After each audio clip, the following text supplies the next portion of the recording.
Thank you for tuning into podcast number 57 of Sports Talk with JWock. I am your host, Jonah Walkenfoos, and today's going to be kind of a shorter episode, but I just wanted to give a little preview on how the NBA Finals are shaping out, as we now know the matchup is going to be between the Oklahoma City Thunder, which will be representing the Western Conference, and the Indiana Pacers, which will be representing the Eastern Conference. And I just want to say, I think this is a lot better of a finals matchup than I anticipated. At first, I was like, okay, the Thunder are going to kind of steamroll the Pacers, but I don't know if that's going to be the case. Today, I'm just going to be kind of giving a little breakdown on each team, kind of, talking about the strengths and weaknesses, but also just like how the media is also portraying this and making it seem so much worse than it actually is. So let's get started. First up, let's talk about the Oklahoma City Thunder, the team that I actually predicted to make the finals in my predictions in the playoffs a couple weeks back when I made that video. I did predict the Thunder to make the finals, and I also predicted the Celtics, so that was wrong, but the Thunder was right, so at least I'm 50% right, I guess. But this Oklahoma City Thunder team, ever since the start of the season, when they added Isaiah Hartenstein in free agency and then traded for Alex Caruso when they traded away Josh Giddey, those were just two really good moves that the Oklahoma City Thunder did to be able to assure that this team can make a real chance to potentially contend for championships. And I really like what the Thunder built. And I just thought this team overall, all season long, was just dominant. And I think the Thunder are getting a lot of, hate as of late, especially Shai Gilgeous-Alexander. A lot of people are saying he's a free throw merchant. The Thunder are getting, kind of the special whistle where, compared to other teams, they're the team that's getting most of the foul calls for them so that they can get to the free throw line a lot more than other teams. And honestly, as much as a lot of people want to say that, I feel like a lot of NBA fans specifically love to use the scapegoat love to use a scapegoat, and I think the free throw line for the Thunder is, the scapegoat, I guess, if that makes any sense. It feels like a lot of people are saying, oh, the Thunder are just getting to the line all the time, but they're not giving them any credit for their really good defense. The Thunder are very good at having active hands when it comes to getting in the passing lanes and stealing the ball. There's also many times where this Thunder team's just running with pace, and a lot of teams struggle when a team is running with pace all 48 minutes of the game. And when you do that, a lot of teams are going to get tired, and the Thunder are able to just outrun them. Also, they're making their shots. This Thunder team has a lot of weapons. They've got a lot of shooters. They've got a lot of depth. This team is just built properly. Why don't we give the Thunder credit where credit's due and just appreciate that this is just a really good basketball team? And yes, Shai Gilgeous-Alexander gets to the line a lot, but you have to look back. He does get fouled a lot. Like, he gets to the basket. What he does really well is he gets defenders in positions that sets the defenders up for failure, and obviously Shai is set up for success then. He gets him in that spot, and then it leads to the defender fouling, which I guess you could consider as the failure, and then Shai Gilgeous-Alexander gets to the line. He's really good at that. That's how James Harden was a couple years back when he was going in his MVP season with the Houston Rockets. So I don't blame Shai Gilgeous-Alexander for getting to the line. He's doing really well at making defenders foul him. Like, they actually are fouling him. Now, there's some plays where it's debatable, but that's the NBA nowadays.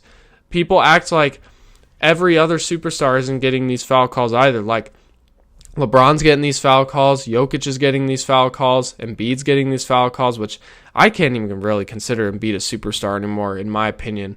But, Luka's still getting those foul calls. Giannis is getting those foul calls. I'm sorry, but, you can't make that argument, in my opinion. I feel like every superstar gets those calls. Unfortunately, with a lot of, role players, they don't get those calls even when they get fouled, but that's just how the NBA is nowadays. And, that's something I've been talking about for a long time now that I think Adam Silver needs to fix, but who knows? But yes, I'm very, very excited to see this Thunder team in the NBA Finals. This is a very, very highly anticipated team that I was really excited about all season long, so I'm excited to see how they will do in the finals, especially since I believe only one player on their roster, if I just look at their roster real quick, As far as like players that are actually in the rotation, I think Alex Caruso is the only player that actually has championship experience on this team. So that's going to be really exciting to see kind of newer players on the Oklahoma City Thunder being able to get that chance to play at the big stage. And let's talk about the Pacers now, which I feel like the Pacers are almost getting more hate than the Thunder now with the media. I don't remember who was saying it, but I mean, anybody on ESPN, I feel like they're all just like, they don't know. None of them know what they're talking about. They're just saying things at this point to get content and to be able to make people mad for no reason. This one guy was saying the Pacers had the easiest path in like NBA history to make the finals. Like they said the exact same thing last year with the Boston Celtics. Oh, the Celtics had to go against all these injured teams. They didn't have to go against real competition. They had it so easy the whole way. Even in the finals, they had it easy, everybody's saying. I think that's just a bunch of baloney. Like, don't listen to those people. I mean, you don't have to listen to me, but I'm going to be honest with you guys. That's all they do. Once again, it's a scapegoat. They're all like, I literally heard an argument where it's like, okay, they went against an unhealthy Bucks team, which is true. And that's like the only case. I mean, the Cavs were somewhat unhealthy, but the Cavs were still unbelievable, even if they weren't healthy. They just choked in the playoffs. Or you could just say the Pacers just beat them. That they outplayed them. That's what you could say. And then this one guy's like, well, they didn't go against Boston. They went against like an unstructured or a dismantled Knicks team or whatever. And I'm thinking, people switched up on the Knicks so fast. People were thinking, oh, this Knicks team, they look unbelievable. They're going to be this team that's just going to be able to steamroll people. They're going to be a sneaky dark horse championship team. They've got an unbelievable team, great coach in Tom Thibodeau. A week later, after they get eliminated, Tom Thibodeau gets fired, and this Knicks team now, everybody's saying, oh, they had a mediocre, starting lineup where Jalen Brunson was having to carry. And I'm thinking in my head, how are you going to say that this Knicks starting lineup is mediocre when your starting lineup consists of Jalen Brunson, who's a superstar in this NBA, you got Josh Hart, OG Anunoby, Mikal Bridges, and Karl Anthony Towns? That is not some mediocre starting lineup. You want to hear a mediocre starting lineup? Look at the Chicago Bulls roster. I'm sorry, I'm a Bulls fan and I'm saying this. You got Josh Giddey, Kobe White, Modest Buzelis, Kevin Huerter, and Nikola Vucevic. That's mediocre. I tell you what, that's mediocre. Not what the Knicks got. What the Knicks have, that's a great lineup. And they had solid bench players in Miles McBride, Mitchell Robinson. Landry Shamet was okay. He wasn't great, but he wasn't bad. Like, this Knicks team had some guys on their team that could get the job done. They just didn't. And the problem was the Pacers have just such a unique type of play style where they play with a ton of pace and they also have really good defense, kind of like the Thunder. It seems that we're kind of trending in that direction where pace is very important in the NBA, and also just having good defenders, players that maybe aren't the best individually. You don't have to be a good individual defender to be a great team defender, if that makes sense. As long as you make the right rotations, you can be still a good defender technically, even if it doesn't mean one-on-one defense. I mean, obviously the Thunder, they got Alex Caruso, who's an unbelievable defender. But like with the Pacers, they don't have like a bunch of just really insane like lockdown defenders. They just got a bunch of guys that'll pick you up full court and just run you out. Because they run with pace, they've got a lot of stamina, so I'm very excited to see how this Pacers team is going to do. I still think this Pacers team is lacking a true number one option, because I mean, like, Siakam's good. I don't see him as a number one option, and I also don't see Halliburton as a number one option. Call me crazy. I'll talk about that in later episodes, basically talking about like offseason moves each team should make. But like Halliburton, it just feels like there's certain games where he just feels so unengaged when it comes to shooting the basketball, where he's only trying to pass. It's like Halliburton. I think there's like some stat out there that says like when Halliburton shoots more than 10 shots a game, the Pacers are like tremendously better than when he takes less than 10 shots. If you're going to be the true number one option, you've got to be taking more than 10 shots. So if the Pacers want to be successful in the finals against the Thunder, Halliburton has to be fully engaged. And now Daigneault and the Thunder, they're going to make sure that Halliburton doesn't take as many shots and that he does pass up because they want to make sure that they can have the best opportunity. But that should not slow Halliburton down. He should still be able to try his best to be able to get some shots up, but not forcefully, but smart shots, but also shots that, hey, I got to take over the game. Halliburton's got to do that eventually. This is his chance to do it in the finals. You've got to win 4 games. I don't know.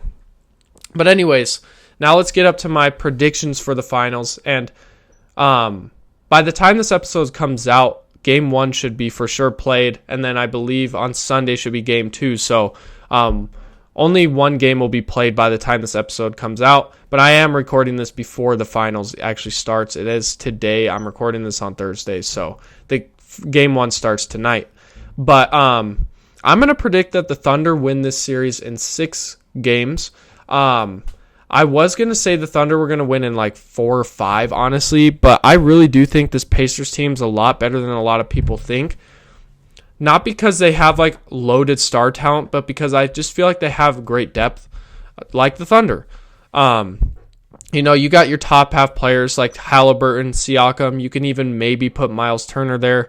And then you've got, your other guys like Aaron Nesmith, Andrew Nembhard, Benedict Mathurin, Obi Toppin. You have Ben Shepherd who comes off the bench. I really like Ben Shepherd. Thomas Bryant has been playing a lot better. You have TJ McConnell, Mr. Basketball. You got Jarris Walker, Tony Bradley. Like, you've got a bunch of like players that'll just like, maybe they're not unbelievable. Maybe they're not the biggest names in the NBA, but they're very crucial players to this team. And I think this Pacers team's going to be able to put up a little bit of a fight. But I do think this Thunder roster and just team is just so well built. And I just think this is their year to win the finals. I mean, you've got the MVP in Shea. You've got Jalen Williams, who's had an unbelievable playoffs so far. Chet Holmgren has been solid. You've got Hartenstein. Caruso's been a lockdown defender. And you've got a bunch of other company, including Lou Dort, Aaron Wiggins, Cason Wallace, Isaiah Joe, and many more. Like, it's just unbelievable how deep this Thunder team is. And, like, almost this whole entire team is under contract going into next year, which is just crazy. And they're all young, so they're just going to get better from here. But I do predict that the Thunder will win in 6 games. I'd like to know what you guys think down below in the comments. Like, do you think this Pacers team has a chance? I think they could give them a little bit of a run, especially when they go to Indiana to play. I think they could pull off 1 or 2 games, but overall, I still do think the Thunder will win in 6. So drop down below in the comments what you think or what your prediction will be for this NBA Finals. But anyways, that's going to be the end of podcast number 57. It's kind of a short but a sweet one. Just kind of wanted to give a little update on the NBA Finals. Comment below what you guys want me to talk about next episode. I am going to be doing a final mock draft here soon, especially since we are in now the month of the NBA draft. So comment below when you want that to happen. Maybe that could be next week or we could wait. But anyways, thank you guys so much for tuning in to podcast number 57 of Sports Talk with JWock. You can go down below in the description and it'll show all my social media platforms. You could also, check me out on those platforms as well because I do give a lot of news on that as well. But anyways, thank you guys so much for tuning in to podcast number 57. I hope you all have an amazing week. God bless.